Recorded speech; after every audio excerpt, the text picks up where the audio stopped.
जय सिया राम, जय हनुमान, हर हर महादेव। कैसे हैं आप लोग? आशा करती हूँ आप लोग बहुत अच्छे होंगे और मैं भी बहुत अच्छी हूँ।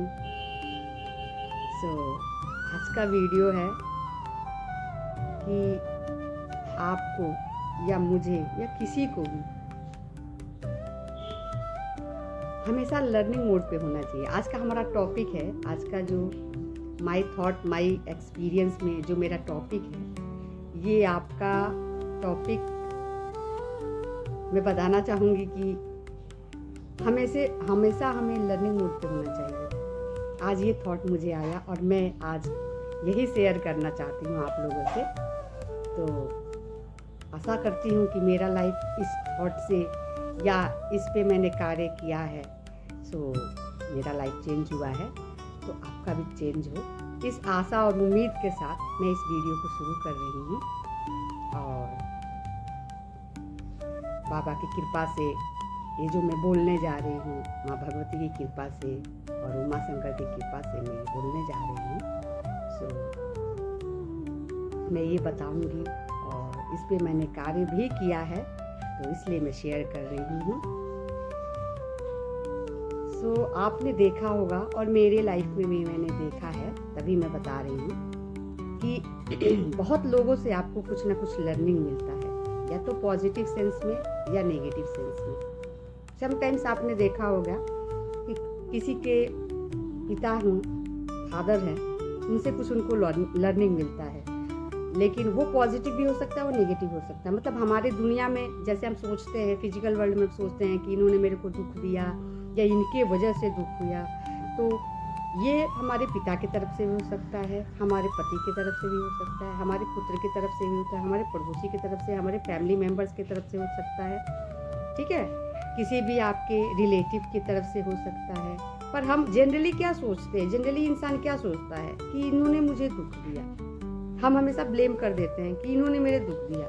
मान लीजिए कि आपके माइंड से उनका माइंड मैच नहीं हो रहा है, या मेरे माइंड से उनका मैच नहीं हो रहा है माइंड, तो समटाइम्स हमारे जो संस्कार होते हैं उसके अकॉर्डिंग, या हमारे को जो सिखाया जाता है बचपन से, उसके अकॉर्डिंग हम सोच लेते हैं कि ये दुख है। पहली बात तो हम ये माइंड का एटीट्यूड बना लेते हैं, सोच लेते हैं संस्कारों के सहित कि ये दुख है, इन्होंने मुझे दुख दिया। पर कभी आपने सोचा है इस बात को कि ये दुख नहीं है, ये हमें लर्निंग दे रहे हैं, ठीक है, हमें इस लर्निंग को सीखना है और आगे बढ़ना है। हमारा पास्ट लाइफ का कर्मा जो होता है, उसके अकॉर्डिंग वो व्यक्ति, वो पर्सन आपके लाइफ में आते हैं। वो कोई भी पर्सन हो सकता है, ठीक है। आपने देखा होगा किसी का आप देखे होगे, किसी के लाइफ में पिता का, फादर का बहुत इंपॉर्टेंस होता है। वो अपने फादर के साथ, या मैं भी अपने फादर के साथ बहुत ही अटैच थी, ठीक है। किसी के लाइफ में उसके हस्बैंड हो सकते हैं जो उनको सपोर्ट करते हैं, ये पॉजिटिव सेंस में है। जैसे फिजिकल वर्ल्ड के लोग बोलते हैं, जैसे मैं भी पहले बोला करती थी, पर जब जानी तो उसको उस तरह से देखना शुरू कर दिया, जो कि मुझे सही लगा कि ऐसे ही सोचना चाहिए, यही माइंड का एटीट्यूड होगा, और ऐसे सोचने से ही मेरी लाइफ चेंज हुई और हो रही है और आगे भी होगी। इसलिए मैं शेयर कर रही हूँ। तो कभी किसी के बेटा के वजह से उनको लगता है कि ये दुख है और ये सुख है, पति की वजह से लग रहा है कि ये सुख है। कोई ऐसा काम किया उनके हस्बैंड, तो उनको लगता है ये मेरा सपोर्ट कर रहे हैं तो ये सुख है, नहीं सपोर्ट करे तो दुख है, ठीक है ना। ये मैंने कैसा लाइफ पा लिया, या मेरे जीवन में कैसा हस्बैंड आ गया, ये कैसा पिता है। बहुत सारे देखिए, पिता की छवि जो है, माँ की छवि जो है, हमेशा पॉजिटिव होती है, आपको हमेशा हेल्प करेंगे। पर हमारा माइंड सेट बन जाता है हेल्पिंग मूड के, कि हमेशा ये हेल्प ही करेंगे। समटाइम्स वो गुस्सा भी करेंगे आपके अच्छा के लिए, तब भी हम सोचते हैं कि ये सही बात नहीं है, मेरे पेरेंट्स अच्छे नहीं मिले हैं। आपने सुना होगा बहुत सारे लोगों का ये ब्लेम रहता है कि मेरे पेरेंट्स अच्छे नहीं मिले हैं। वो हमेशा हर स्टेप पे चाहते हैं लोगों का सपोर्ट, पर ये हमेशा आप ऐसा सोच लेते कि हमेशा सपोर्ट ही मिले। आप अपने कर्तव्य को कर सकते हैं। मैंने अपना कर्तव्य किया, तो आपने जब आपका विश्वास जब ऊपर वाले के ऊपर है, तो कभी ना कभी कोई ना कोई, ये तो सारा रोल प्ले कर रहा है ना। आप अगर स्पिरिचुअली इस चीज को देखेंगे, सोचेंगे, समझेंगे, तो ये सारा स्पिरिचुअल एक गेम चल रहा है, एक खेल चल रहा है, एक हम प्ले नाटक कर रहे हैं, मूवी कर रहे हैं। आपके लाइफ का, जीवन का, इस कैरेक्टर का एक मूवी चल रहा है। अगर अंदर जाके देखेंगे डीप लेवल में, तो ये हो रहा है, पर हम उतना सोचते नहीं है और ज़रूरत भी नहीं पड़ती है, कोई बात नहीं है। बट आप ऐसा सोचें कि आपके लाइफ में जितने भी पर्सन आए, जैसे वो पेरेंट्स है, बड़े होने पर आपकी मैरिज होती है तो आपका हस्बैंड है, उसके बाद आपका फैमिली में आपका बच्चा आता है, मतलब आपका बेटा बेटी जो भी है आपका फैमिली, उसके बाद आपके रिलेटिव्स होते हैं, कुछ क्लोज होते हैं, कुछ दूर के होते हैं, उसमें भी बहुत सारे लोग लर्निंग देते हैं। समटाइम्स वो आपका हेल्प करते हैं, समटाइम्स अपना सपोर्ट खींच लेते हैं, तो वो नहीं खींचते हैं। ये आपके कर्म के अकॉर्डिंग जितने दिन का उनके साथ आपका रिश्ता रहता है उसके अकॉर्डिंग उनको सपोर्ट मिलता है। आपने जितना कर्म कर रखा है उसके अकॉर्डिंग उनका सपोर्ट मिलता है, या ऊपर वाला उनके द्वारा आपको सपोर्ट दिलाता है। ऐसा सोचिए इस चीज को। तो आप ऐसा मत सोचिए, आप आपका माइंड का एटीट्यूड ऐसा मत बनाइए कि इन्होंने मुझे दुख दिया। आप दोनों में ही समभाव में अगर रहते हैं तो आपका लाइफ बहुत अच्छा चलेगा और हमेशा यूनिवर्सल सपोर्ट, भगवान की तरफ से सपोर्ट मिलेगा, क्योंकि आपका आस्था विश्वास आपके भगवान के ऊपर है। फाइनली वो कहीं से आपको सपोर्ट देंगे किसी भी तरह। ऐसा नहीं है कि वो आपके सामने प्रकट हो जाएंगे, प्रकट रूप में आके करेंगे, ऐसा नहीं होता है।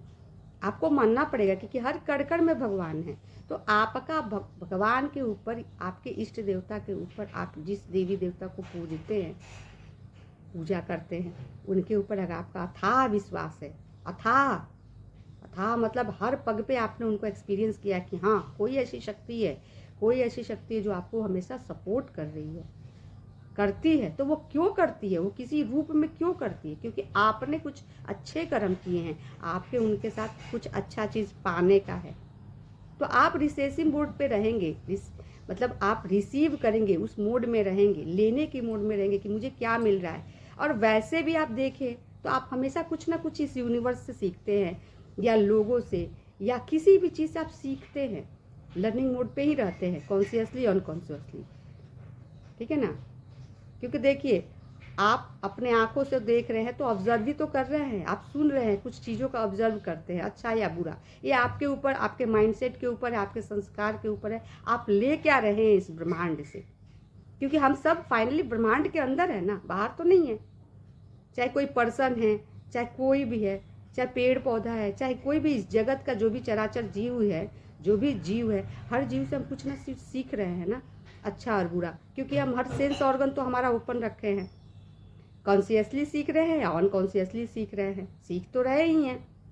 आप देख रहे हैं तो कुछ तो ऑब्जर्व कर रहे हैं ना उस चीज़ को, या छोड़ दे रहे हैं, या कुछ चीज़ देख के सीख रहे हैं कि मैंने इससे कुछ सीखा, आपको पता नहीं है, लेकिन आपने अनकॉन्शियसली उसको देखा, समझा और माइंड में सेट कर लिया, तो सीख रहे हैं। इस तरह से वो चीज़ें माइंड में फीड हो गई, माइंड में रिकॉर्ड हो गई, और वो क्या होता है, समय आने पर उसके अकॉर्डिंग आप अपना डिसीजन लेते हैं। आप अपना ट्राई कीजिएगा, आप देखिएगा कि इस तरह से आप करते हैं कि नहीं। देखिए, मैंने मेरे साथ ऐसा हुआ है, इसलिए मैं कह रही हूँ। ऐसे सोचती हूँ, मैंने ऐसा पहले सोचती थी, फिर चीज़ें चेंज हुई। जैसे जैसे बाबा की तरफ से, जैसे मुझे जो मेरे इष्ट देवता है उनके तरफ से जो भी मेरे को इंट्यूशन मिला, जैसे जैसे वो मुझे सिखाए, वैसे वैसे मैंने सीखा, ग्रैप्स किया। देखिए, चीज़ें तो बहुत सारी है, लेकिन हर बात तो आप ग्रैप्स नहीं कर पाते हैं, लेकिन धीरे धीरे आप उस मोड़ पर रहते हैं तो सीखते हैं। और आपका ब्लेम करने वाली जो हैबिट है ना, कि इनके वजह से हुआ, ऐसे हुआ, मेरे पिता की वजह से हुआ, मेरे पति की वजह से, मेरे बेटे की वजह से हुआ, ठीक है ना। जो भी आपका पर्सन है, या कोई भी चीज़ है, या पड़ोस में है, या फैमिली मेम्बर्स है, या आपका दूर का कोई रिलेटिव है, किसी के वजह से, जो आपके आसपास में इर्द गिर्द में जो लोग हैं वही आपको सिखाते हैं। वो कोई वस्तु भी हो सकती है, वही पर्सन भी हो सकता है, कोई इन्वायरमेंट भी हो सकता है, हर चीज़ आपको सिखाता है, बट हम उस चीज़ में रहते नहीं हैं। आपने सुना होगा हिस्ट्री में, महमूद गजनवी जो था, वो 17 बार एक चींटी से सीखा था, 17 बार उस चींटी से मतलब सीखा था, और वो उस तरह से वो लड़ाई करा और बार बार लड़ता था, गिरता था, हारता था, युद्ध करता था और हारता था। लेकिन उसने एक चींटी से सीखा है कैसे 17वीं बार में लड़ाई करके वो जीता। तो उस चींटी गिरती थी, उठती थी, चींटी गिरती थी, उठती थी, उससे उसने सीखा। तो उसको क्या ज़रूरत थी, पर उसने उस चींटी से सीखा। पहाड़ हमें सिखाते हैं, झरने हमें सिखाते हैं, नदी हमें सिखाती है, हमारा आसपास का जो भी व्यक्ति, पर्सन एंड इन्वायरमेंट। आपने देखा होगा बहुत सारी आपको इन्वायरमेंट है, जैसे कोरोना पीरियड में बहुत सारी चीज़ें सिखा के चली गई। बहुत लोगों ने सीखा और बहुत लोगों ने नहीं सीखा। जो जिस मोड पे थे उसके अकॉर्डिंग उन्होंने ग्रैप्स किया, लिया, ग्रहण किया, बहुत लोगों ने नहीं किया। तो इसमें ये है कि आपकी ग्रहण शक्ति कितनी है, आप कॉन्शियसली अनकॉन्शियसली कितनी चीज़ों को सीखते हैं और कितनी चीज़ों को सीख के आगे बढ़ते हैं। आपका माइंड, आपका एटीट्यूड। हम रेमेडीज़ बहुत सारे करते हैं, ये हो जाए, वो हो जाए, ऐसे हो जाए। क्या आप सोचते हैं कि आप काम वही कर रहे हैं, कर्म वही कर रहे हैं और सिर्फ रेमेडी करने से हो जाएगा? आपको लगता है ऐसा हो जाता है? तो जब हो जाता है तो फिर दोबारा क्यों परेशान होते हैं वो व्यक्ति, वो पर्सन क्यों परेशान होते हैं? फिर दूसरी बार वो रेमेडीज़ के लिए क्यों आते हैं? क्योंकि उनका माइंड का एटीट्यूड ही वही है। वो सीखते हैं, रेमेडीज़ करते हैं, फिर उसके बाद वही कार्य करते हैं जिससे नुकसान होता है। जो उनका माइंड का एटीट्यूड है, वो लर्निंग मोड पे होते नहीं हैं। आप समझ जाओगे कि ये आगे एक्सीडेंट होने वाला, इस रास्ते से मैं जा रहा हूँ, मेरे को इंट्यूशन आ रहा है, ये गलत है, ये सही नहीं है आपको, तो आप वो कार्य करेंगे ही नहीं। अगर करते हैं तो इसका मतलब आपके द्वारा बाबा करा रहे हैं, कुछ सिखाना चाह रहे हैं। तो हमें दोनों ही परिस्थिति में जब हमारा ये एटीट्यूड, हमारे ये भाव हो जाएगा कि हमें कुछ सीखना है या जीतना है, तो बाबा हमेशा जिताते रहते हैं या सीखना है, इस भाव में रहिए। ये मत कहिए कि इसके वजह से ये हो गया, उसकी वजह से वो हो गया। ये रहेगा तो आप नहीं सीख पाएंगे, जीवन को समझ नहीं पाएंगे। ये मेरा मानना है और मेरा सोचना है। सो आज का टॉपिक यहीं पे। बाबा की कृपा आप सभी पे बनी रहे, माँ भगवती की कृपा आप सभी पे बनी रहे और सभी किसी को भोलेनाथ की कृपा बनी रहे। सभी किसी को जय सिया राम, जय सिया राम, जय सिया राम।